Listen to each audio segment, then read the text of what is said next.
Hey everybody, this is Russ from Retro Game Core. Today we're going to review the Anbernic RG557. Now, I've had this for about 3 weeks now and done a bunch of testing on it, so I'm ready to make that final review. Now, I knew it was going to take a couple weeks to review this handheld because it's got a new chipset inside, and every time we get a new chip like this, like the Dimensity 8300 on the RG557, it takes a while to actually get that assessment done. However, about halfway through my review process, Anbernic had a new software update that completely changed how this thing operated, and so I had to start over from scratch, and now we're here today. And so this video is going to wrap everything together. We have those initial impressions from that first review, but we also now know the pricing of this and its availability, as well as just the performance that we can get on this particular chipset. And so we'll put that all together and see whether or not this device is going to be worth $250 for you.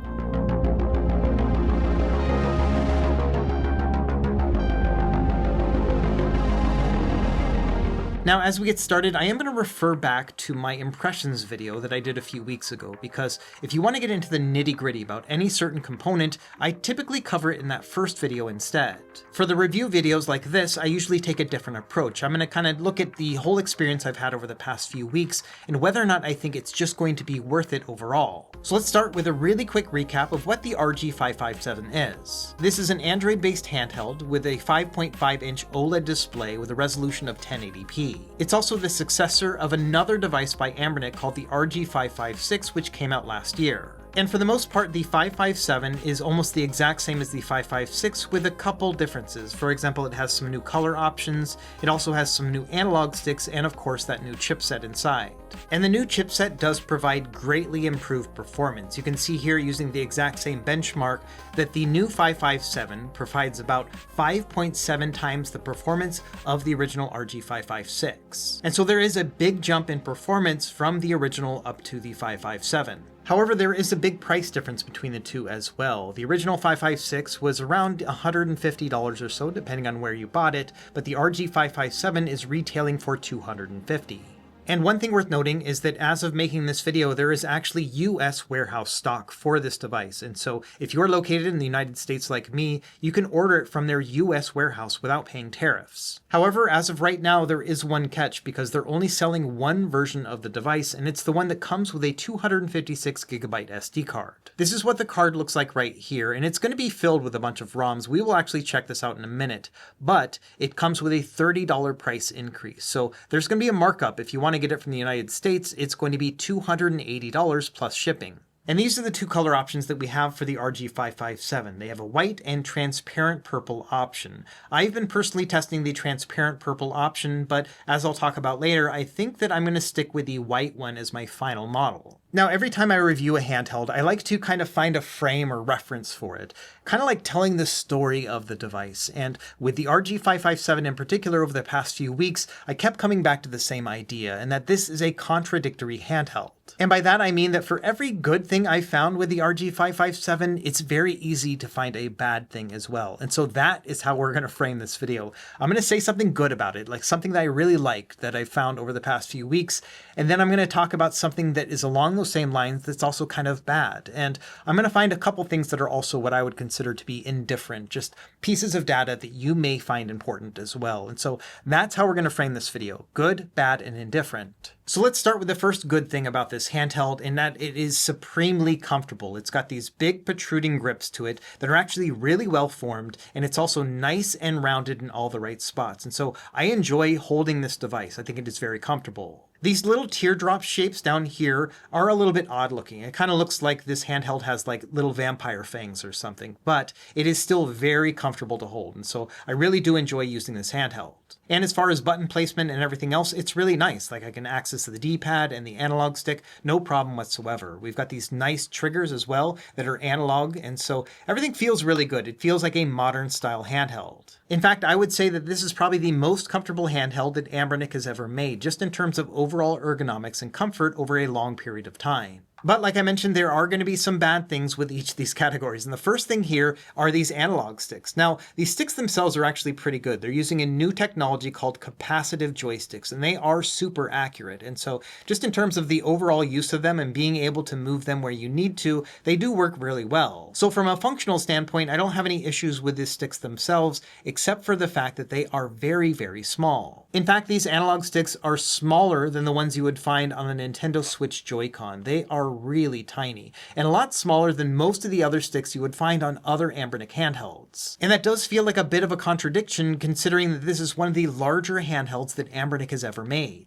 So we've got this big old handheld that's super ergonomic and comfortable to hold with these tiny little joysticks that are functionally very good, but just don't feel very good to actually use because they're so small. In addition, these sticks do not have a huge range of motion. They just kind of flop from one side or the other. They kind of have like a pivot to them as opposed to actually moving around like many analog sticks do. If you look at the most recent Anbernic release before this one, this is the RG406H, and the sticks on this one are much larger in terms of overall range. The stick diameter is still about the same, but they stick out more and they also move a lot. And so I would have loved to have seen these sticks in the RG557. Now, Anbernic has recognized that these sticks are pretty small because now with every RG557, they're selling it with these additional caps that you can put on place that will heighten the stick a little bit more.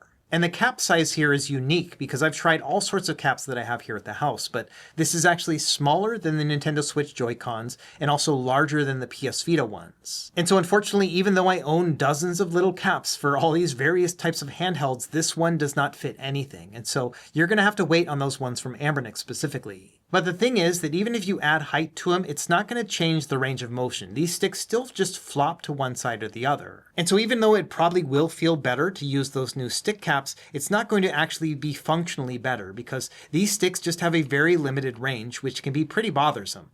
And it's a big bummer for me because I feel like more modern games, things like PS2, GameCube, things that are analog stick centric, even game streaming, those are all going to benefit from having larger sticks. And with a larger device, we've got space for it. And so this is my first contradiction with the RG557, is that this device is super comfortable to hold, but these sticks make me less apt to actually play it because they're just not that fun to use. Now, in addition to having a good and a bad aspect when it comes to just the overall feel of this device, I do have another thing that I'm somewhat indifferent about, and that is the glossiness of the glossy model. In general, I really like the look of the transparent purple model, especially on the right side where it has like these golden accents. It just has a really cool 70s vibe to it. And I love the fact that the transparent is super transparent. Like I can see all the way through the device. That's really cool. I like it when a machine looks like a machine. However, the transparent model is also super glossy. You can see here, I can just put my fingerprints directly on it. And so this thing gets very smudgy very easily. It's essentially like glass. And so this is my first data point of something that's kind of indifferent. In that this color in particular, I think I like the look of it better, but I like the feel of it less because it's so glossy, a little bit slick compared to this white model, which is more matte feeling. And so I do like the feeling of this one better, even though I think the look of the transparent purple is just a little bit more appealing. And so in the end, even though I've been using the purple model as my primary testing device, I'm going to move over all of my games and emulators and settings and stuff onto the white model. I think this is the one I'm going to stick with over the long term. Okay, let's move on to the next good thing, and that's actually the buttons here. So both the D-pad and the face buttons are super quiet, and that's not something that you find in a lot of larger handhelds. Usually they're like kind of loud and clacky, but these are almost silent when you use them, and so it actually feels really good to use these buttons just because they are so quiet. And same thing with this D-pad, which is pretty accurate, has a good amount of pivot to it, but is also very, very quiet. In fact, I think this might be one of the more quiet devices you can find in this kind of mid-sized tier. The way I see it, if you plan on playing in bed next to like your significant other, this might be one of the better handhelds to use. You're probably going to want to turn off the RGB lights, but other than that, it's a very quiet handheld to use, and it also has a screen that gets very dark. And so those all combined make this a really good like bedtime handheld. And so I love the fact that this is a relatively quiet handheld when it comes to the buttons, but there are some things about it that I also do not like in this category. And number one is the fact that the audio is not the best. If we go back to the idea of playing quietly, the minimum volume on this is actually quite loud. So you can turn it off all the way, but the next step up, just pressing the volume up one time, is a little bit louder than I would like. So I don't think it's going to be very good to play like that. Now, thankfully, it does have a headphone jack, so you could always go that route, and the headphone jack does work well. Nice stereo output and everything. But also in general, when it comes to just the audio quality, which I talked about in my impressions video, it's a little bit muffled as well. And so I just don't think that the audio quality on this handheld is as good as it is on others.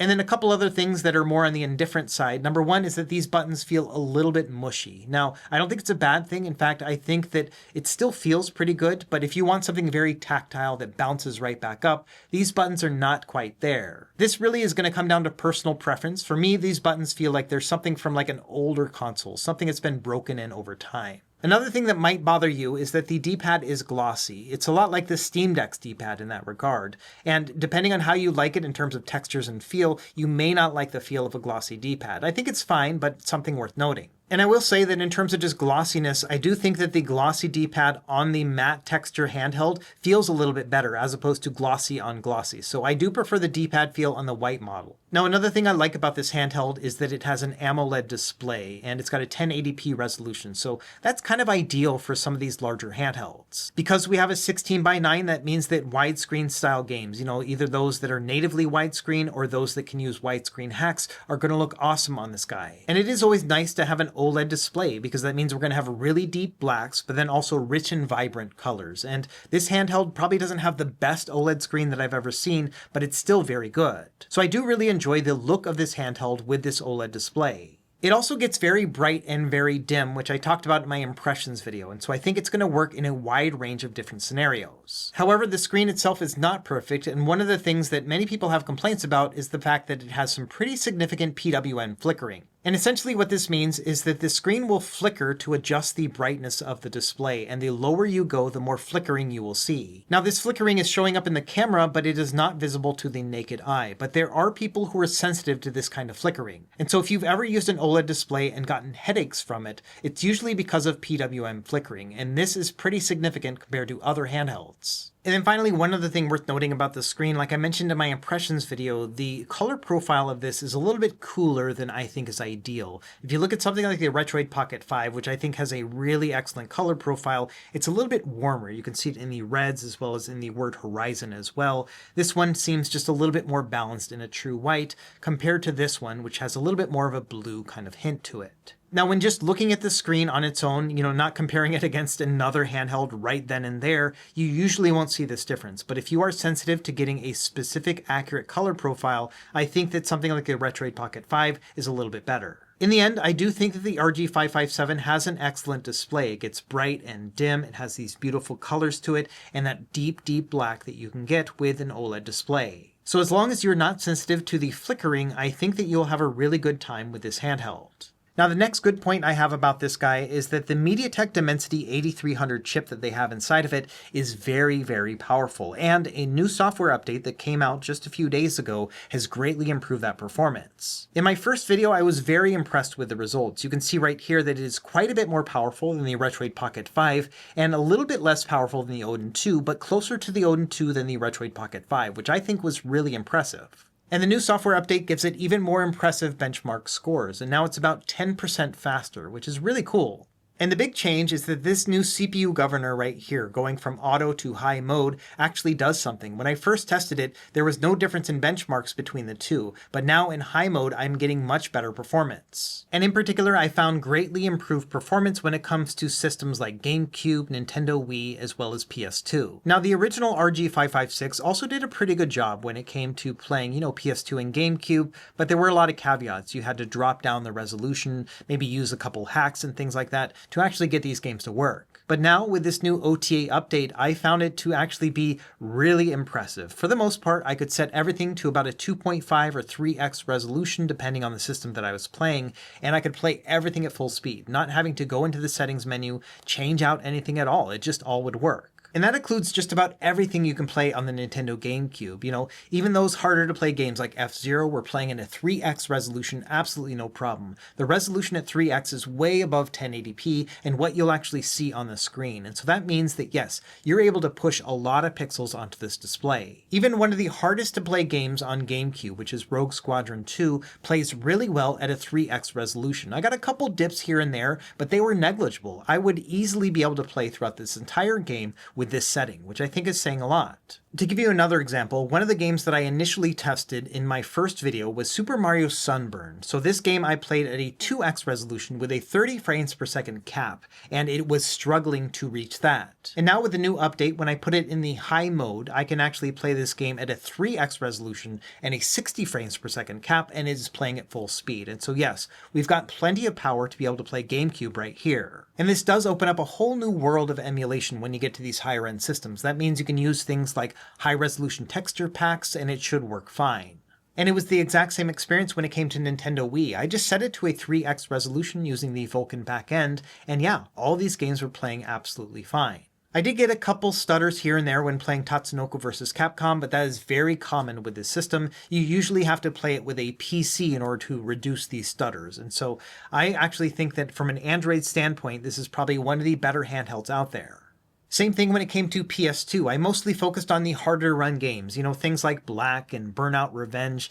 Absolutely no problem here in playing these games. Now, the PS2 emulator has not been actively developed in quite some time, and so we are not going to see a lot of improvements when it comes to compatibility with these games, but the games that do work with this app seem to work just fine with this handheld. And it opens up a huge catalog because there are so many PS2 games that you can play. In all the standard tests that I like to do, like the Village in Dragon Quest VIII, played absolutely fine, again at a 2.5x resolution. Same thing with God of War 2. This one previously was having issues, but now with the high mode, I can play it again at 2.5x resolution, no problem. I even tried quite a few tracks in Gran Turismo 4, no slowdown whatsoever. And I was also surprised to find that some games actually looked very good too. Jak and Daxter is a great example. With certain chipsets, you will see all sorts of anomalies with the eyes of the characters, but you can see here, they are looking just fine. And again, I didn't have to do any settings changes whatsoever. I just set it to the Vulkan backend, turned on the game, 2.5x resolution, and just started playing. And so I do think that this is probably one of the better PS2 handhelds that we have on the market. I think the Odin 2 line of devices will probably be a little bit better, but I was really surprised at the performance here. I think that once we get to the point where we can play Shadow of the Colossus at a 2.5x resolution with no sorts of slowdowns, that is a really good sign. Let me give you another example. Here with the original Ratchet & Clank, I have upscaled the resolution to a 5x upscale, which is way beyond what you would need with this screen. In fact, it's beyond 4K. And as you start getting into these higher X resolutions, it gets exponentially harder to actually play the game. But even when playing the game in fast forward, it's running at about 150%, which is really impressive. So yes,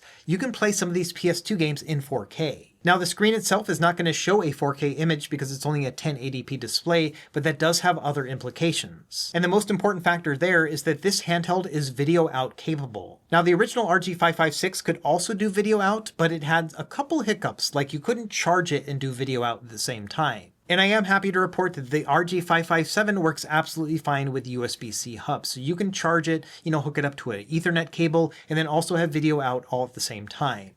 Now, it is worth noting the USB-C port is off-center, which means that if you try to use a USB dock, like say for example this one from Retroid, you can see that this one is centered and you're not able to put it in because you've got these two grips on each side. And so unfortunately you cannot use this dock with the RG557, it just doesn't line up. So what you may end up having to do is use something like a Steam Deck dock, which has a little cord or cable connected to it, and then you'll have to put the RG557 upside down. Yes, I know it looks ridiculous, but this may be how you have to use it if you want to use a dock. But bear in mind that the video output is limited to only 1080p, so even though you can upscale to 4K and even output that, it's not going to output an actual 4K image, so you are going to be limited to 1080p gaming.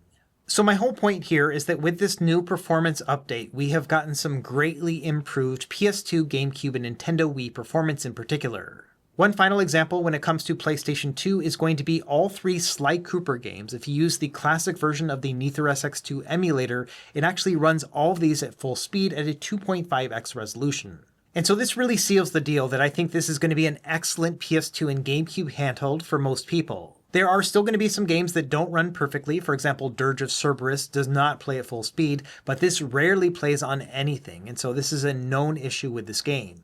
I did find a couple other issues as well, including the ground in Area 51 had these like black spots and stuff, so not 100% compatibility with this chipset or driver or whatever is going on. But either way, I would consider these to be minor problems in a sea of PS2 games that are going to be playable. Now, I also mentioned that with all the good, there is something bad as well. And so something worth noting with this is I have noticed some stability issues at high-end gaming levels. The first time I noticed it was when trying to run a benchmark using Wildlife Extreme, which is a very heavy benchmark. And I found that the device would just reboot itself after a couple minutes. So not only would the app crash, but the entire device would crash and it would restart itself. And I found this only happened when you had it in the high performance mode, and then you use the auto fan, which is going to kind of ramp up when it needs it. If you use that setting and then try to play some really high-end stuff like Wii U and Switch and even like these benchmarks, then yes, the device is prone to restarting itself. So what you'll want to do is instead of using the auto fan mode, you'll want to use the strong mode. It is going to make the fan a little bit louder.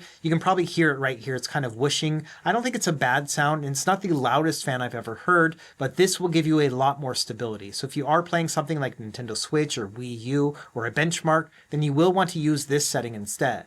Now, another bad thing when it comes to performance is the drivers that we have with this chipset. So this is not a Snapdragon chip, which allows us to use like Adreno drivers, which are kind of the standard when it comes to emulation. Instead, we have Mali drivers to work with, which have a lot of compatibility issues. One of the primary examples is when trying to play Nintendo Switch games. Now, there are quite a few Switch games that run really well, including something like Mario Odyssey. In fact, when putting it in a high-speed mode, it actually plays really well, very close to 60 frames per second the entire time. You'll get some compilation shader stutters and things like that, which are pretty common, but otherwise it's actually a very playable experience. But for other games, including some I'm not going to actually show on screen, like Mario Kart 8, it'll actually crash in the middle of your race. And so this one I have found is not a very good fit with this driver. Other games like the Ori collection, which work perfectly fine on the Retroid Pocket 5 and other lower powered chipsets, actually crashes on the RG557. So there are many games you just will not be able to play because of the drivers. And it is really hit and miss which Switch games are going to work and which ones are not. So something like Outer Wilds, which is actually a pretty hard game to run, plays absolutely fine. But then something like Octopath Traveler is completely garbled and unplayable because the graphics are all messed up. Other games that should work perfectly fine with this amount of power, like Hades, are completely stuttery. Again, this is a game that runs just fine on the Retroid Pocket 5, but is unplayable here. And so I would say if you are looking to play Nintendo Switch games on the RG557, this is not going to be a very good fit. There might be a couple bonus games that you can play, but for the most part, you're going to have these games working against you more than they're working for you. And with the current state of Nintendo Switch emulation, I don't think it's worth the gamble to see if these emulators are going to improve in the future. It's also very similar with Nintendo Wii U, so there are going to be some games that are somewhat playable. In fact, Twilight Princess is actually pretty good. But other games like Wind Waker are completely unplayable because of the GPU driver compatibility. Another game I get a lot of requests for is this one right here, which I'm going to blur for obvious reasons. And this one also does not play very well, about 15 to 20 frames per second, and that's after going into the graphics pack settings and turning down as many things as I could. So long story short, I would say this is a good PS2, GameCube, Nintendo Wii system, and 3DS is actually pretty good here as well, but I would not push it when it comes to like Nintendo Wii U and Nintendo Switch. Same thing probably with like PS3 and PS Vita, because those are pretty reliant on having some good GPU drivers. So it's really going to come down to what games you expect to play, and as long as it's up to like GameCube and PS2, you'll have a great time. Everything after that gets a little bit wonky. Okay, one other point to make in this section before we move on is battery life. So I found battery life to be pretty average for this handheld considering the capacity of the battery. The battery size is 5,500 milliamp hours, which is pretty standard for a lot of these handhelds. I've seen it bigger, all the way up to like 8,000 milliamp hours, so this is kind of in the middle ground. Now, worst case scenario performance is when playing a really high-end system, something like Nintendo Switch. I found that I got about 2 hours and 23 minutes of battery life in my testing. And that's running it at 50% brightness in the high mode right there. Now in the middle kind of tier, like PlayStation 2 and GameCube, the worst performance that I found was when playing Jak 3. So this one I got 2 hours and 33 minutes of battery life. And that's pretty good for like a single sit-down session, but if you're looking for all-day battery life with these systems in particular, you're going to want to have a bigger battery. Another thing I was surprised with is when playing the lower-end systems, something like Aria of Sorrow, just playing it in normal mode, so not the high fan mode, and actually turning off the fan altogether, I only got 8 hours and 40 minutes of gameplay time. A lot of other handhelds that have the same size battery can give you upwards of 12 to 14 hours of gameplay. So again, if you're looking for all-day battery life, even with the low-end systems, this will get you there, but it's not as good as some of the other handhelds. So in general, I would put this in that indifferent category, in that I don't think it's good, I don't think it's bad, but just kind of right there in the middle. For my part, I think that 2.5 hours when it comes to playing like a PS2 game, that's about right for me. But, if you're going to be going on a long plane ride, or maybe you've got like a really low-key job where they allow you to actually play like a handheld while you're working, then yeah, you may want to have longer battery life. Okay, the next good thing that I wanted to talk about with this device is that I think that its Android build, like the overall operating system and the way they've customized it, is actually pretty decent on this handheld. For the most part, setting up this handheld is like any other Android-based device. You essentially are just going to add your own ROMs and your emulators, and then configure them like you would on any other Android phone or tablet. And I've got an Android handheld starter guide that will work with the RG557 as well. Now, for the most part, all the things that you can do for this handheld specifically are found in the top-down menu. So this is where you will do things like turn on the high performance mode, adjust the fan settings, and so on. You can also change the button layout to be an ABXY pattern of Nintendo Switch or Xbox mode. And you can also decide between analog as well as digital triggers. This is also where you would go to adjust your RGB lighting. So I'm just using the default marquee like rainbow lighting right now, but if you long press on it, it'll bring up a bunch of different options. This is where you can adjust things like the brightness as well as like the speed of the transitions and so on. And then of course, if you just want to turn off the lights because you don't want to see them, you can always do that as well. There are a couple things missing that I found in other Android builds that I like. For example,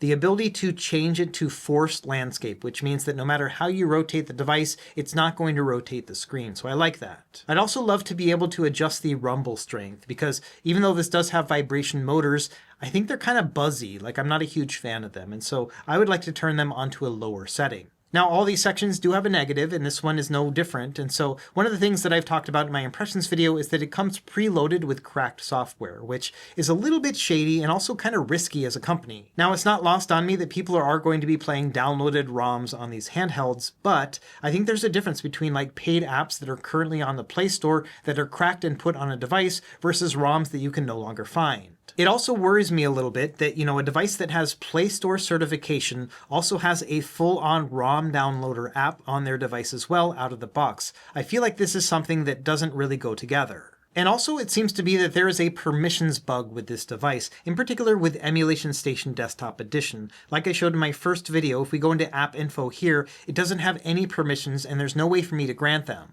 And the implications of that is that this app does not have the ability to write anything on the internal storage. And that's kind of a bummer because with this front end in particular, I love the fact that I can go into the theme downloader and download new themes. And this is kind of like a theme store. But unfortunately, because it doesn't have permissions, it's not able to actually pull up that downloaded list and download new themes, which means that you are basically stuck with the default theme of the device, which isn't a terrible theme, but I'd love to have more options. And there are always going to be workarounds for that. For example, you could use a different front-end launcher like Beacon or Daigisho. We have a bunch of different options out there, but this one is my favorite, and I'd love to be able to use it to its full capacity. And so there is good and bad with the software. I think for the most part, I like the fact that it mostly works. I'm able to get in here and get into the settings and whatnot, and I'm able to install my own apps and all that other stuff. But it did also come preloaded with cracked and pirated apps, which gave me a little bit of pause. And then also, Emulation Station doesn't work fully. Now, between the good and bad, there's also the indifferent. And so one of those options is the fact that you can buy a preloaded microSD card that will come with games. And I purposely did not work on my white RG557 so I could show you what that out-of-box experience is going to look like. So first thing, you're going to put the microSD card in your device,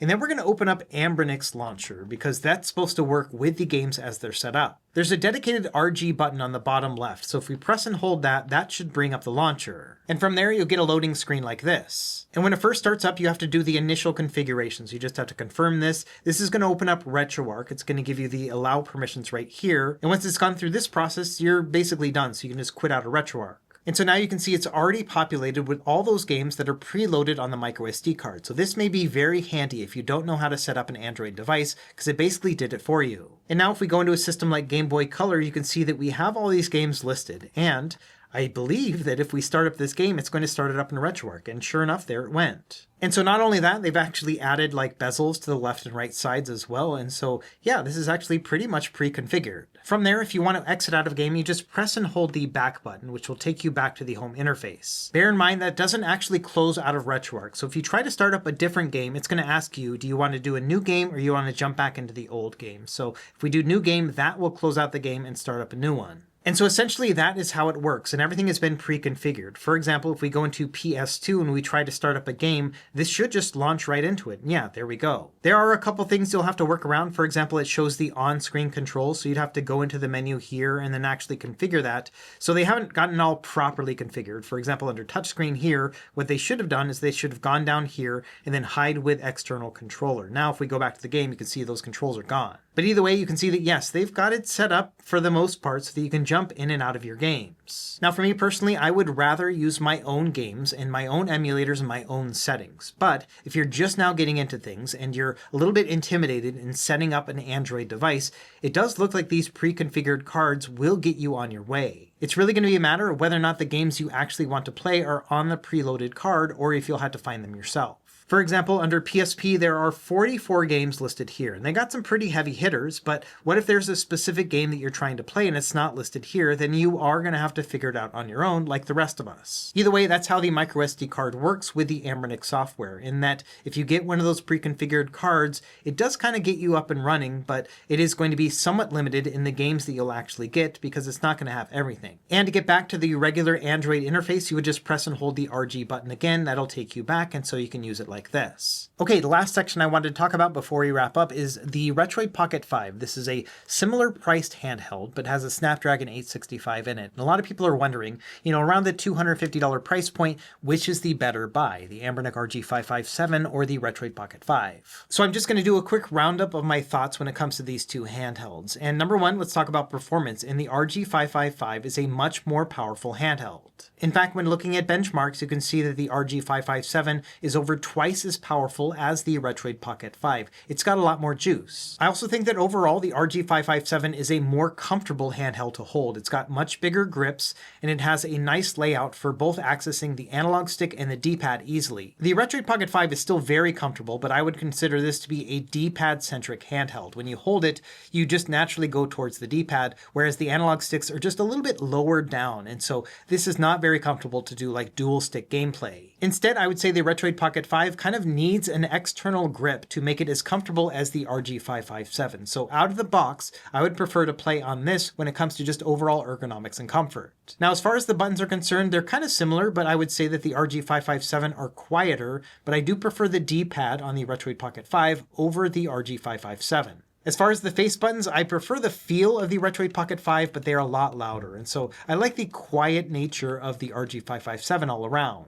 I also think that the analog sticks are better on the Retroid Pocket 5. In fact, I wish that these sticks were on the RG557. This would probably be just a better overall handheld when it comes to comfort and controls. When it comes to the screen, I do like the Retroid Pocket 5 better. I think that it's a little bit more vibrant. I think that the overall color balance is more neutral and also doesn't have the same PWM flickering, at least on camera. And even though they are the same screen size, the RP5 screen just feels a lot more impressive because the bezels are much smaller compared to the RG557. When it comes to PlayStation 2 and GameCube, the RG557 is a much better handheld in that regard. I found that this one is kind of a set and forget device, where you basically will just set it to whatever emulation profile you want, and most of these games are going to work absolutely fine. With the Retroid Pocket 5, I find myself having to fiddle with settings when it comes to things like PlayStation 2, and so the RG557 is a more seamless experience. However, when it comes to high-end emulation, things like Nintendo Switch, it is a night and day difference. Even though the Retroid Pocket 5 is a lot worse in terms of performance power, it has much better compatibility thanks to the Snapdragon chipset, the Adreno drivers, and the ability to download and install custom drivers as well. And so if you are looking to play Nintendo Switch, you will be able to play more games on the Retroid Pocket 5, even though it has less power. In the end, between the two, I think I still prefer the Retroid Pocket 5, and a lot of it has to come with that chipset compatibility, the ability to play more games. Yes, you will have to go into the settings for some PS2 games and kind of tweak things around, but I like the fact that I can use custom GPU drivers, and it just opens up the world for possibilities for me. The Retroid Pocket 5 also is able to boot into Linux, so you can run custom firmwares like Rocknix, and so I really like that. And I also like that it has a more compact design, but I can always throw a 3D printed grip on it if I want something as ergonomic and the same size as the RG557. But I will say that after the new software update, it was a much closer race between the two. And if you were looking for just PS2 and GameCube gameplay,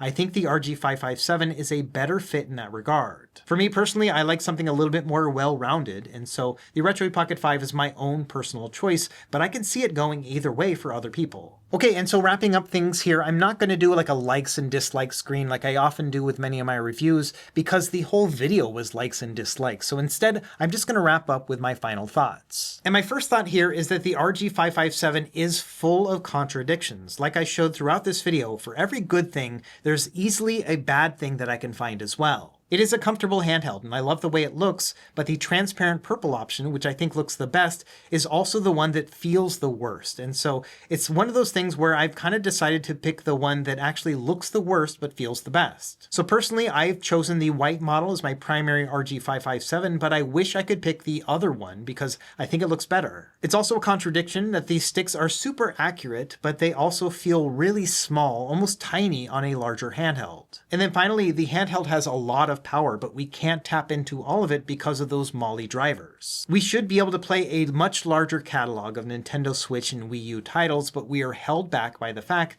that this is not a Snapdragon chipset. When it comes down to it, I think the RG557 is a big improvement over the RG556. You know, the sticks themselves are smaller, but they are much better. You can see they have nice RGB lighting compared to whatever the heck is going on with this one. In addition, it's way more powerful. We've got 5 times the performance here. You're going to be able to play every PS2 and GameCube game as long as it runs with the emulator, no problem. However, I have a hard time saying that the RG556 is $100 worse than the RG557. Yes, these sticks do look worse. These sticks perform worse, but I think that just in general, that's a big difference between the two in terms of price. When it comes down to it, $250 for a handheld like this that has so many little caveats to it is a very steep asking price, and something that I have a hard time recommending. In the end, I think there's a difference between a handheld that's better than its predecessor, but then also one that is worth it. And $250 for me is a premium price tier, and at that price tier, I would expect everything to work really well. And the frustrating part is it's the little things that keep me from really enjoying this device. For example, the little analog sticks. Like, I know it's just something I keep harping on, but it really does prevent me from fully enjoying this handheld. For example, I could see this being like my primary PS2 and GameCube and game streaming handheld because it is a nice compact size for a 5.5-inch screen. But unfortunately, in all of those aspects, these small analog sticks do prevent me from fully enjoying this device. It's such a small thing, but those analog sticks really do prevent this from being my primary PS2 and GameCube handheld. And for a device that really shines when it comes to GameCube and PS2 performance, that's a bridge that's just a little bit too far. So much like how I said this is a contradictory handheld, I feel like a contradictory reviewer right now because yes, the little things are what prevent me from actually enjoying this handheld to its full extent. I wish it had full-size analog sticks. I wish we had better CPU compatibility when it came to the drivers and whatnot. And just in general, it's just something that has too many caveats for me at a $250 price point. So at the end of every video, I usually say whether or not I recommend a handheld. And in this case, I'm going to have to give it just a no, in the sense that at this price point, I would expect to have a better experience. And unfortunately, even after 3 weeks of testing, I don't really plan on playing this that much after I'm done with this review period. But again, going back to the contradictory theme of this video, I can definitely see why some people are really going to enjoy it. And so if you've seen all the things that we've gone through in this video and none of them are deal breakers for you, then yes, you may really enjoy the RG557. But for me personally, I don't see it dethroning the Retroid Pocket 5 or the Retroid Pocket Flip 2 just in sheer amount of diversity and versatility. And same thing with the Odin 2, even though the starting price is $50 more than the RG557, this one just has a lot more power and compatibility. And so I see myself using the Odin 2 a lot more as well. So there we go. I think the RG557 is an excellent little handheld, especially if you're looking at GameCube and PS2 in particular, and I think it's going to be pretty good for streaming as long as you can get over these smaller analog sticks. For me personally, I'm probably going to be playing on other handhelds, but I can totally see why some people are really going to love it. Let me know if you have any questions, and as always, thank you for watching. Be sure to like and subscribe if you found this helpful, and we will see you next time. Happy gaming.